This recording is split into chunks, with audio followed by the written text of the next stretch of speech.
Pišeš svoju ponudu i pišeš mi nudimo.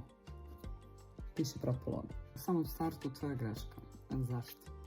Kada god pišeš, nikada ne treba da pišeš iz ugla prodavca. Onoga što tebi treba, što ti želiš da predstaviš, što ti hoćeš. Njima totalno nebitno. Su oni došli, niti su pogledali nešto zašto njih zanima ko si ti, pa kako si, pa da li si dobro, pa šta bi ti žele. Vi se ne znate. Njih ne interesuje što ti njima daješ, već koju korist oni dobijaju.